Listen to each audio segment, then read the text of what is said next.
आखिर हमारे प्यारे देश का नाम भारत पड़ा कैसे? और कौन था वो राजा जिसकी युद्ध में मदद स्वयं भगवान इंद्रदेव ने की थी?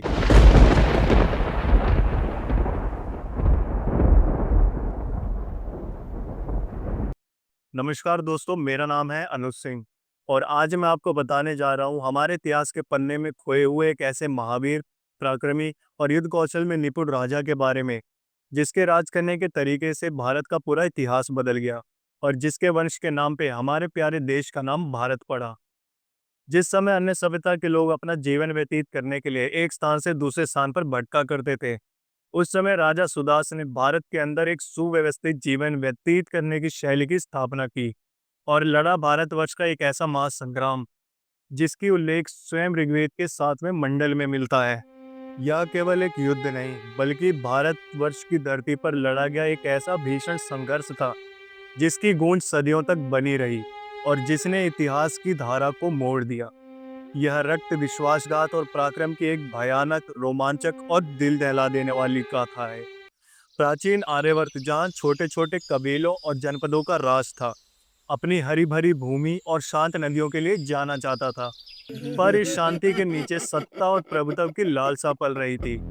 भरत जनजाति के राजा सुदास, त्रिशु कबीले के तेजस्वी शासक, अपनी शक्ति और विस्तारवादी नीतियों के लिए जाने जाते थे।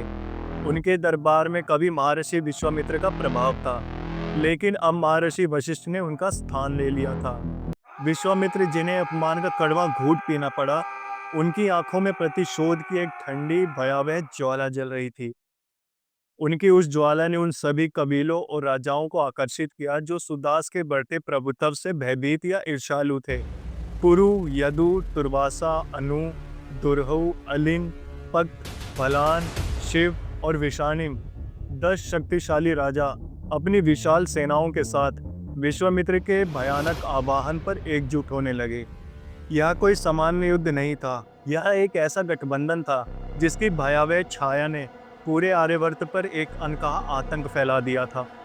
रावी नदी, जिसे उस समय प्रशुनी के नाम से जाना जाता था, युद्ध की इस काली छाया को अपने शांत जल में महसूस कर रही थी, जैसे किसी आने वाले तूफान की खामोश चेतावनी हो।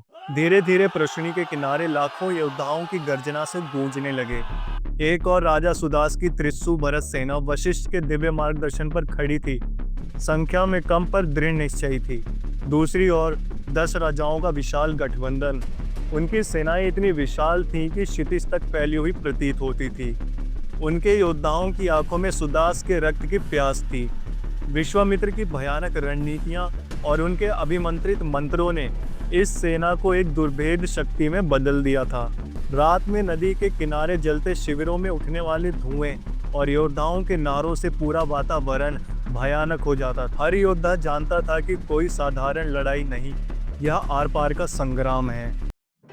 भोर होते ही युद्ध का नगाड़ा बजा और प्रशुनी के तट पर नरसंहार का तांडव शुरू हुआ। आसमान में धूल का गुब्बार छा गया, जिसने सूर्य के प्रकाश को भी निगल लिया। तलवारों की झंझनाहट, भालों की खनखनाहट और धनुष के निकलते तीरों की सनसनाहट भयानक गर्जना और चीत्कारों में बदल गई। 10 राजाओं की सेना एक लहर की तरह सुदास की सेना पर टूट गई। पहली पंक्ति में खड़े योद्धाओं को कुचला जाने लगा, उनके शरीर हवा में उछल के रक्त की बौछार करने लगे। राजा सुदास की सेना संख्या में कम होने के बावजूद वशिष्ठ के मंत्रों में मिली आध्यात्मिक शक्ति और सुदास के अविचल नेतृत्व में लड़ रही थी। युद्ध के मैदान में एक ऐसा क्षण आया जब प्रशुनी नदी ने विकराल रूप ले लिया। शायद इंद्रदेव का प्रकोप था या प्रकृति का अपना न्याय। नदी में अचानक भयानक बाढ़ आ गई। 10 राजाओं की सेना जो नदी पार कर रही थी, अचानक पानी में भयंकर बहाव में बहने लगी। सैकड़ों हजारों योद्धा पानी में डूब गए। सुदास की सेना ने इस अवसर का लाभ उठाया। उन्होंने बहाव से बचे हुए शत्रुओं पर निर्ममता से प्रहार किया। राजा सुदास विजयी हुए थे। उनकी भरत सेना ने 10 राजाओं के गठबंधन को पूरी तरह से पराजित किया। यह जीत सिर्फ सैन्य शक्ति की नहीं, बल्कि वशिष्ठ की आध्यात्मिक भी जीत थी। इस युद्ध के बाद राजा सुदास के राज्य को लोग भारतवर्ष के नाम से जानने लगे। आगे चलकर भरत से अपने देश का नाम भारत पड़ जाता है। लेकिन इस विजय की कीमत बहुत भारी थी। युद्ध भूमि में बिखरी हुई लाशें, हर जगह फैली रक्त की गंध और अनगिनत परिवारों की बर्बाद हुई जिंदगियां इस जीत की भयानक स्मृति थी, और जिसके निशान आज भी इतिहास के पन्नों में रक्त के धब्बों की तरह मौजूद हैं।